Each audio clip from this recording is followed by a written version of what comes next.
Hola amigos, ¿qué tal? ¿Cómo están? Bienvenidos a mi canal. Suscríbete, comparte, dime desde dónde me escuchas y suscríbete a mi canal de WhatsApp también. Aquí abajo está el primer link, es la primera referencia a la que te va a llevar a el canal de WhatsApp que estoy creando para compartir información con todos ustedes. Si eres una persona que le interesan, por supuesto, los temas de los que hablo yo aquí en este canal. Y si por casualidad llegaste aquí y no tienes nada que ver con este asunto ni te interesa, pues vaya usted con Dios y tenga buen día.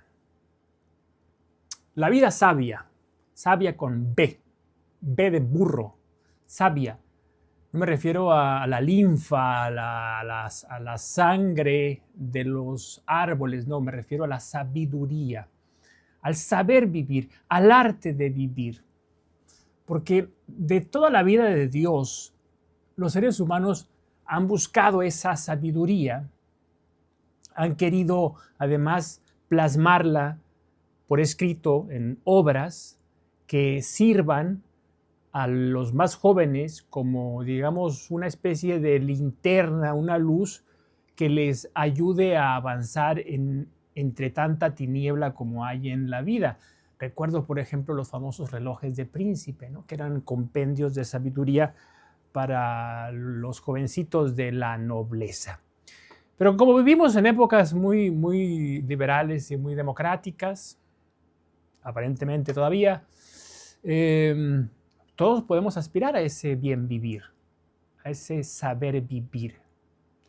Las religiones plantean un marco regulatorio, una moral determinada que se supone tenemos que vivir, bueno, quienes pertenecemos a alguna religión, tenemos que respetar, pues tenemos que vivir congruentemente con esos principios para obtener en cambio no solamente una vida más feliz y más llena de sonrisas, sino también una vida ulterior, una vida que no tendrá final y que comenzará en el momento en el que nosotros muramos. Bueno, pero yo no me estoy refiriendo a esto, ¿no? No estoy refiriéndome a los dogmas de las religiones, me refiero, digamos, a una forma sabia de vivir. Y después de revisar 200 millones de libros sobre la ética secular, pues uno va dándose cuenta cómo se van repitiendo patrones. A veces se les cambian a ciertos conceptos el nombre, nada más se les cambia el nombre, pero están haciendo referencia a lo mismo, ¿verdad? Entonces, aquí van cinco pilares de la vida sabia. No vas a encontrar aquí sorpresa ninguna. Número 1. Sócrates decía, conócete a ti mismo, ¿no? Aquello que estaba allá en el frontis, ¿se acuerdan del oráculo de Delfos? ¿No? Bueno, el autoconocimiento y la reflexión es fundamental para la vida sabia. Si no te detienes a contemplarte, a analizarte, si no haces de ti un objeto de estudio, literalmente, pues no vas a tener lo que se requiere para tomar buenas decisiones. Tampoco vas a pensar críticamente en ti, en lo que haces, porque todo te parecerá maravilloso y seguramente incluso crees que no te equivocas nunca, que los que se equivocan son los otros. Santa Teresa, la monja, santa, sabia, doctora, decía esto, que creo que decía, una hora de conocimiento propio vale más que no sé cuántas horas de plegarias o flagelaciones. Claro, porque al realizar este acto de introspección, esta exploración interior, nosotros reconocemos nuestras virtudes, nuestros defectos. Podemos mejorar esas virtudes y podemos extirpar esos defectos. Pero para esto hay que quererlo, ¿no? Hay que quererlo, porque mucha gente se asoma aquí a esta discusión que tenemos, a esta conversación, como que estuvieran esperando una píldora mágica que les solucione los problemas. Y no es así. Este autoconocimiento y esta reflexión demandan energía. Y por experiencia les digo, la mayoría de las personas quieren encontrar un truco que les resuelva sus problemas sin tener que involucrarse ellos, lo cual es una estupidez, pues, ¿no? Es como querer ir a, no sé, quiero ir a California sin tener que pagar, no sé, la gasolina de un automóvil o el billete o el boleto, pues, del avión. No se puede explorar la realidad interior de la persona sin hacer un esfuerzo y sin ser honesto, ¿no? Porque uno puede fingir que efectivamente, ¿verdad?, está haciendo un análisis interior y no está haciendo nada. Nomás está haciendo el cuento, el paripé. Y es como los artículos de los teóricos de la literatura. Y al final tenía razón. Siempre tienen razón. Pues después de este análisis me doy cuenta que soy el más inteligente de todos, el más chulo de todos, ¿no? Si no nos conocemos bien, muchachos, nuestras decisiones pueden estar influenciadas por factores externos en lugar de nuestras verdaderas necesidades. Bueno, esto es inevitable. Estamos en tensión constante con el mundo de la vida, de los días, del tiempo, de la realidad, de la cultura. Y es una relación de tensión constante, de ida y vuelta. Por ejemplo, tú y yo hablamos el español porque nacimos en una familia, en un país donde se habla mayoritariamente esa lengua. Entonces hay una influencia. Pertenecemos a una cultura determinada que es como tener unos lentes, unas gafas que filtran la realidad. Eso es así, es inevitable. Pero al dar ese paso hacia atrás estamos recobrando autoconciencia y podemos ver la vida, que de eso se trata, este es el truco, ¿no? La vida sabia es una vida reflexiva. ¿Y saben qué? Yo diría que la gran mayoría de las personas no se detienen a pensar en su propia vida como proyecto, como idea, como posibilidad, como obra de arte incluso, ¿no? Como experiencia. No, simplemente son movidos por la marea de los días, son movidos por las circunstancias, son movidos por fuerzas exógenas que los van empujando, y lo único que va cambiando es el rostro que les devuelve el espejo todas las mañanas, porque está más arrugado y se le va cayendo el pelo y más blanco y están envejeciendo. Pero su realidad interior sigue siendo una nata espesa, ¿no? Una mermelada amarga.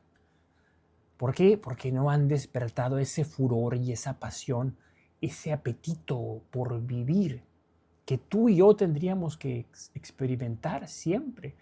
Caramba, si no vamos a vivir de ese modo, entonces ¿para qué diablos seguimos aquí? Para estar ahí deambulando de un lado para otro, como zombies, como costales de estiércol que van y vienen sin rumbo alguno, sin asumir las riendas de la vida y que sea lo que Dios quiera, ¿no? Como el torero que recibe a Puerta Gallola, así, al cornúpeta, ¿no? Pues el cornúpeta, el astado, está ahí esperando.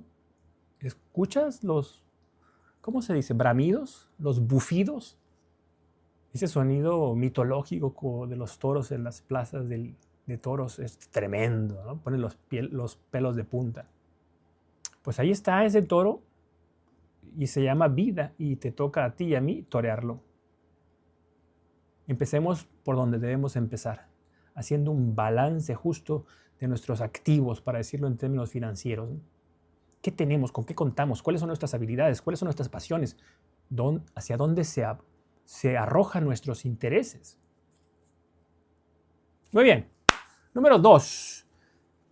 Tampoco te va a sorprender. La vida sabia requiere disciplina y autodominio, la templanza, ¿no?, de los cristianos.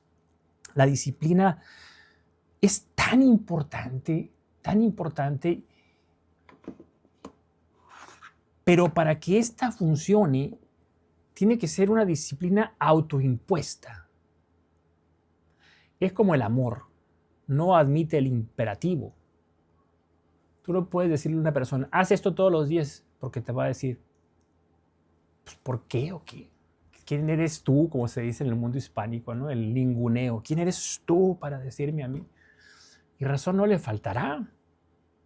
Yo, hace muchos años, cuando era un estudiante, era tutor de dos niños y me tocó verlos de cerca crecer y eran niños a los que se les demandaba mucho, ¿no? Pero mucho. Iban a clases de tenis, uno tocaba el violín, la otra tocaba la flauta y el pícolo, me acuerdo, es esta flautita pequeñita, ¿no? ¿Qué más hacían? Bailaban, eran unos genios para las matemáticas y desde pequeñitos los habían entrenado los padres así, con esa visión, ¿no? de que sean los mejores en todo, siempre. Y hablando con la muchachita que ya estaba entrando a la adolescencia, ya estaba pues viendo su adultez más próxima, me dijo un día una cosa que me impactó. Me dijo, en cuanto yo pueda, voy a agarrar esa flauta y esa raqueta de tenis y esa bota, porque montaba a caballo también, esos que brincan, y lo voy a tirar mucho al carajo. ¿Por qué? Porque no tenía ningún interés. Lo hacía por obediencia a sus padres. Y lo hacía mejor que nadie. Pero era una falsa disciplina. Era una disciplina impuesta. Claro, si tú tienes una pistola y no la tengo yo, pues yo voy a hacer todo lo que tú quieras. Porque valoro más mi vida que las humillaciones a las que me pueda someter, ¿verdad? Pero mi acción no será una acción libre. Para que la disciplina y el autodominio funcione, tiene que ser libre. Epicteto decía, nadie es libre si no es dueño de sí mismo. Nadie es libre si no es dueño de sí mismo, es decir, si no es responsable. Las cadenas de la responsabilidad son las que nos vuelven libres. Esta visión fantasiosa de una libertad sin límites mueve a risa, pues, es la de un adolescente. Hay ancianos adolescentes, ahí afuera. Así que no nos extrañemos de ello. La autodisciplina nos permite actuar en función de nuestros valores y metas, nuestros objetivos, en lugar de ser simplemente arrastrados por impulsos pasajeros. Este es el valor de la disciplina, que es como la gota malaya, ¿no? Que está incidiendo y que está día sí, día también, horadando la piedra, la dura piedra, poco a poco. La semilla que se siembra hoy con dolor, con esfuerzo, dará su fruto alguna vez. Si no me concentro en ello, pues me convierto en un compendio de voluntades vagas, ¿no? Un ser espumoso, volátil, que simplemente se está consumiendo con ese furor con el que se consumen las hogueras, ¿no? Iluminan la noche de pronto y con la misma fuerza con la que asciende esa catedral de luces y calor, se vuelve al centro de la tierra, al centro de la oscuridad y nadie se acuerda ya de ella. Este es el valor de la disciplina y es un valor trascendente, importante.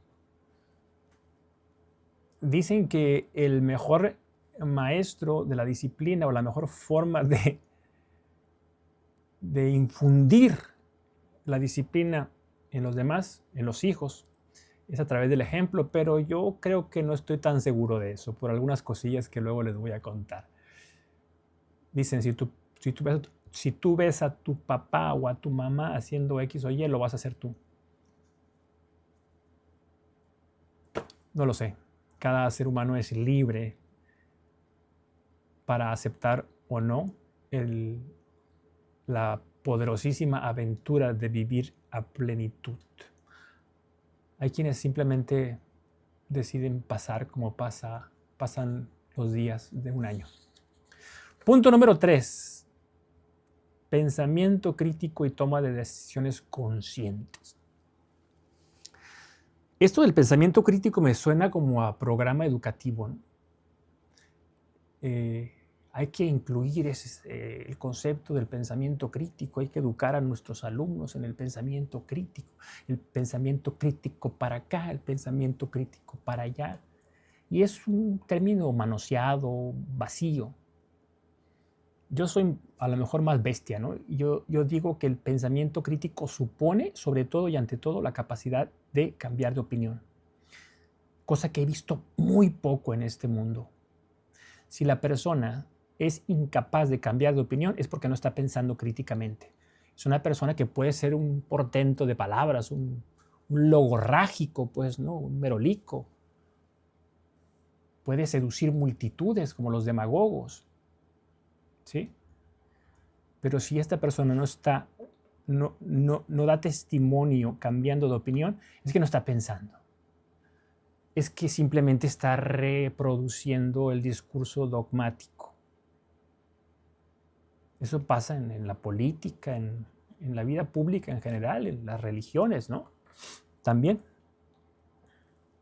No podemos resolver problemas con el mismo pensamiento que usamos cuando los creamos, decía Albert Einstein.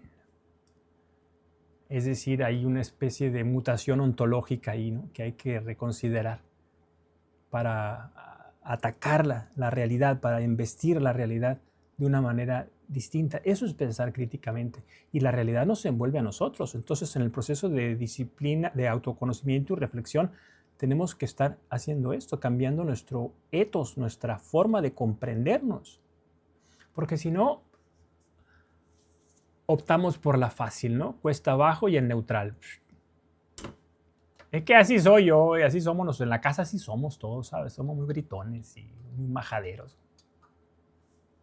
La visión determinista del mundo, algo tan cambiante como el ser humano y algo tan rico en potencialidades como el ser humano, condenado por pereza o por cobardía a ser la repetición, el cliché del padre, de la madre, del abuelo, de la abuela, de los hermanos, en este círculo vicioso, emponzoñado, fétido, ¿no? De las familias que viven en una especie de gueto y las mentes que se constriñen, ¿no? Sin que haya una revuelta, un deseo de reivindicación personal frente a lo común, que es una muestra de sensatez. Así evoluciona la historia, ¿no? Decía Hegel. Bueno, desarrollar la capacidad de analizar y evaluar nuestras decisiones desde nuevas perspectivas, cambio de opinión, nuevas perspectivas, nos permite tomar mejores elecciones y evitar errores repetitivos. Además no solamente porque hay que cambiar de opinión per se, no. Hay que entender que nosotros estamos montados sobre el tren de la historia. Entonces, hay un elemento contextual que quienes nos dedicamos a la filosofía de la interpretación entendemos. El contexto es tan importante como el texto. Por eso los periodistas que son muy léperos extraen de un contexto determinada declaración de un personaje, la entrecomillan, ciertamente es verbatim, es decir, palabra a palabra lo ha dicho aquella persona. Pero cuando se extirpa del contexto, la palabra adquiere un sentido distinto. Y lo que ellos buscan es generar esa polémica y ese sentido distorsionado. Para darnos cuenta de esto necesitamos atacar la realidad de una manera crítica. Entonces, antes como antes y ahora como ahora. Antes yo pensaba esto sobre esto porque las circunstancias eran estas, pero ahora, desde una visión estratégica, táctica y estratégica, de conjunto, pues, y analizando la realidad actual, el día de hoy, pues yo llego a una conclusión que no es la misma a la que llegué hace 5 días o 10 días o 50 años. ¿Por qué? Porque el contexto ha cambiado, porque somos seres dinámicos, nos movemos en la historia, ¿no? Ahí está. Punto número 4. El manejo de las emociones y la resiliencia. El manejo de las emociones es fundamental porque somos pepinos eléctricos y nos encendemos a la primera. Las más grandes burradas que yo he cometido en la vida las he cometido bajo el influjo, porque esto es como una droga, bajo el influjo de la ira. Una persona que es movida por la ira puede arruinar su propia existencia. Gracias a Dios nuestro Señor, no ha sido mi caso, más allá de decir alguna estupidez o alguna sandez, por la que he tenido que ofrecer disculpas y comer con una cucharada grandes cantidades de excremento, ¿no? De mi vergüenza, porque creo que uno tiene que reconocer sus propias estupideces y pedir perdón, ¿no? Más allá de eso, no ha pasado nada mayor, gracias a Dios. Epicteto, al que cito siempre, decía, no es lo que te sucede, sino lo que haces con lo que te sucede, que después parafrasea Nietzsche y Frankl también. ¿Cómo reaccionas? ¿Cómo reaccionas? Hay gente que se quiere justificar con la provocación, ¿no? Y frente a una, ¿cómo se llama esto? Se me vino la palabra, pero se me fue. Es que estoy muy cansado, es muy tarde ya. Frente a la, pues a un exabrupto, a una salida ahí de ¿cómo se llama? Cuando uno hace una estupidez, pues, ¿no? Dice, no, es que él me provocó, es que ella me provocó. Como si, y a lo mejor tienen razón, pero entre la acción y lo que ellos llaman reacción, media la libertad humana. Hombre, si voy a reaccionar así, pues soy una rata de laboratorio entonces.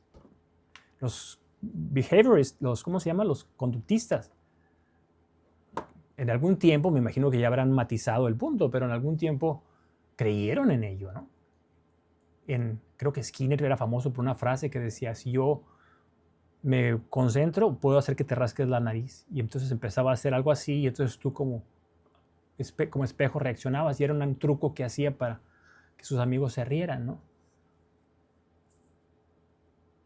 Entonces eso tenía una visión animalesca, ¿no?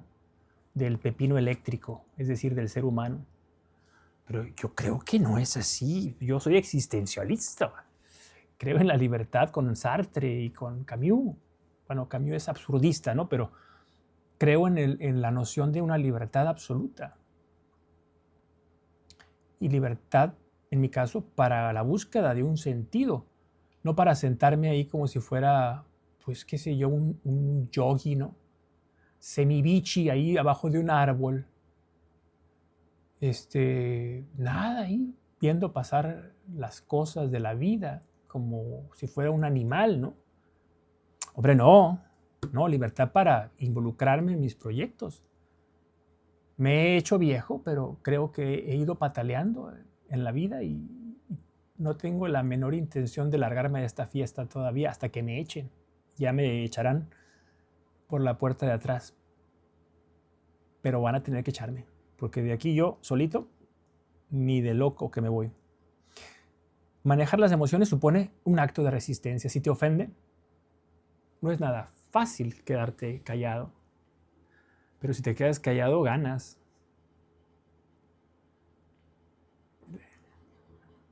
Los panteones y las cárceles están llenas de gente que no supo quedarse callada. Que no supo acotar, pues. Es que tengo que defenderme, como si fuera la ley de la selva.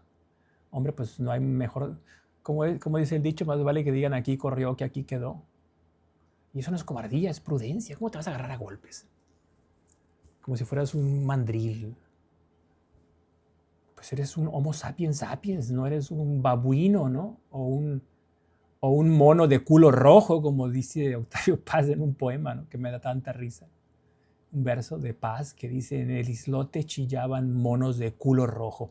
Pues aquí en las ciudades hay muchos monos de culo rojo y se andan agarrando a gorrazos los unos contra los otros, perdiendo el tiempo. ¿Por qué? Porque no tienen la capacidad de manejar sus emociones.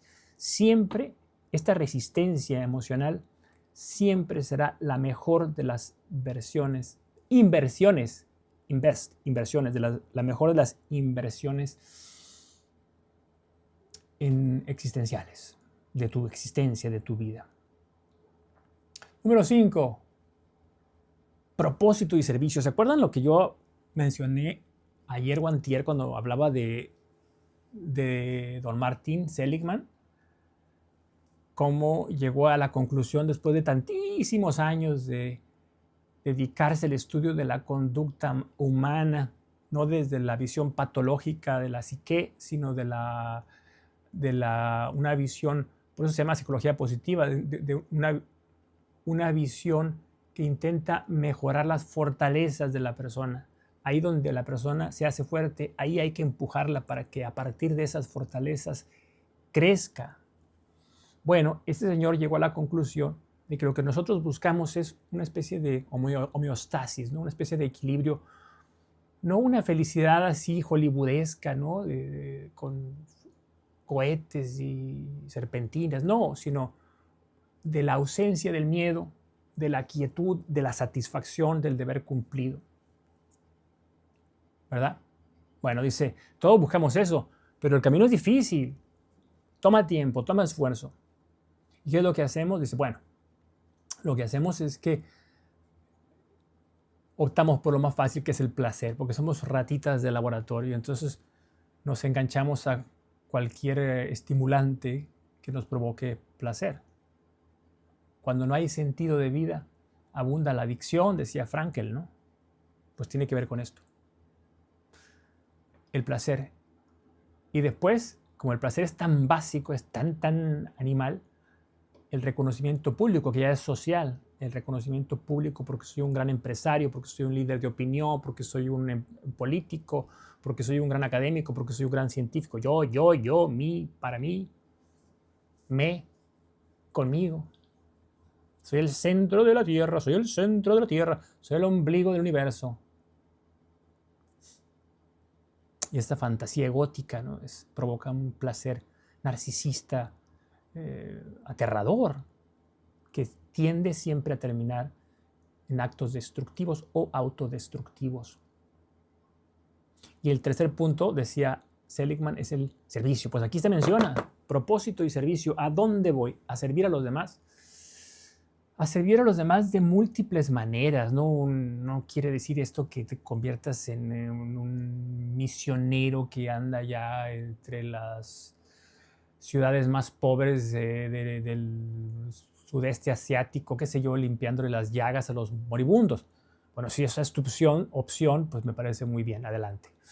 Pero no es necesario llegar a esos extremos, ¿no? Yo creo que el servicio es algo cotidiano, ¿no? Y hay que empezar con el prójimo siempre, ¿no?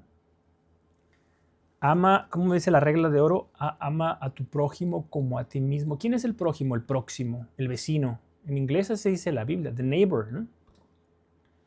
Pues es el vecino, es más cercano todavía. ¿Con quién vives? ¿Con tus padres? ¿Con tu cónyuge? ¿Con tus hijos? Si tienes familia y vives con otras personas, pues a ellos hay que servirlos. ¿Qué es lo más difícil?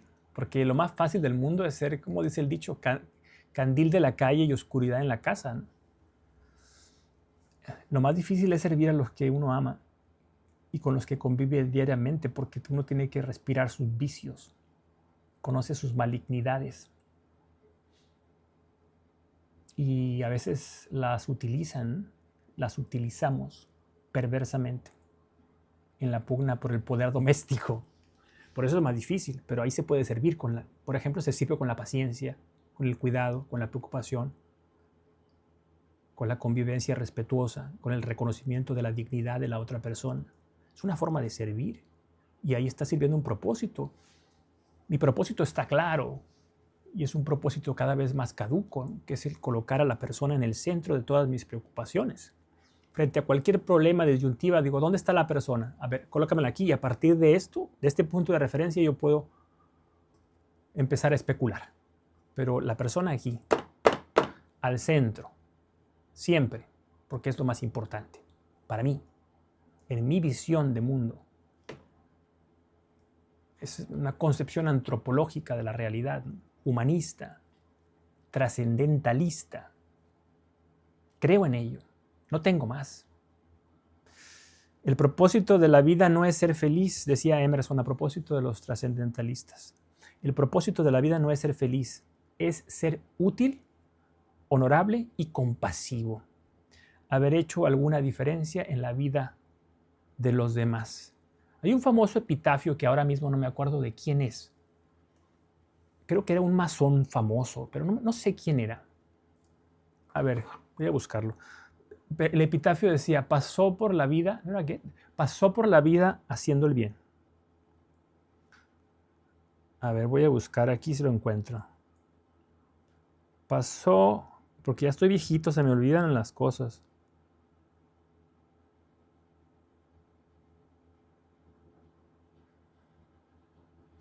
Dice aquí que es una cita bíblica. Eso, fíjate, no lo sabía. Está en Hechos 10:38.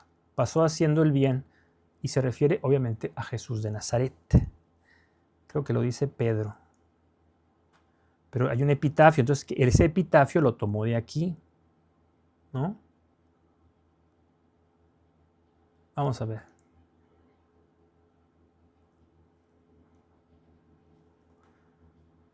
No lo encuentro. Bah, hay un personaje famoso que usó esta cita bíblica, pues aquí Emerson habla de lo mismo, ¿no? Hacer el bien es amar al otro, es estar con el otro y hacer lo que es necesario para el otro. Es ser, por eso habla Emerson, que no tiene un pelo de tonto, habla de la utilidad, es ser útil, es hacer lo que tienes que hacer, ¿no?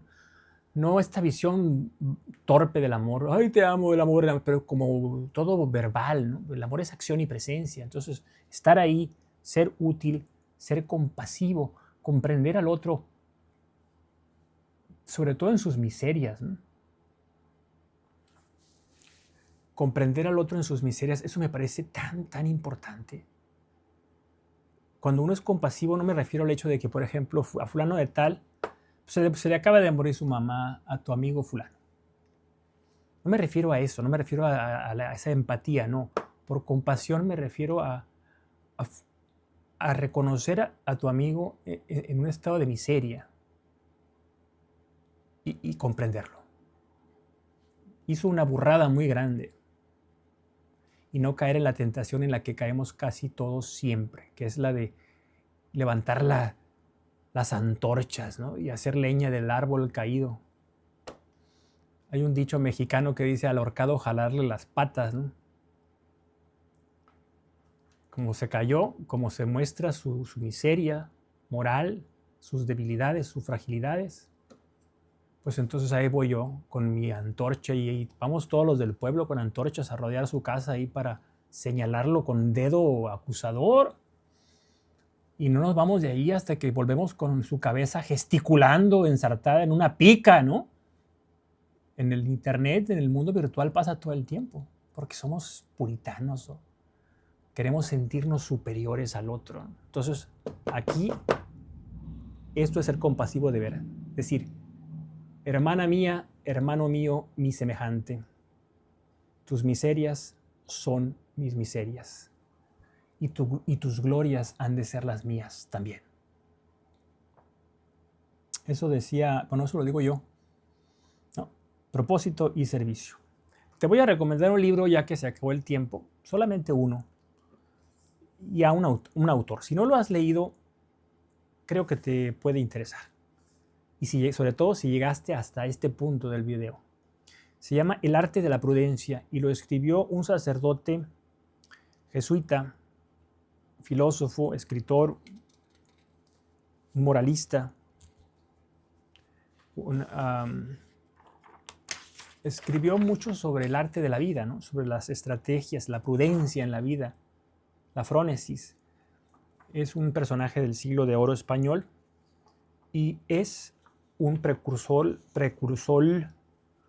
hablé como boricua, precursor de del pensamiento existencialista y del realismo político.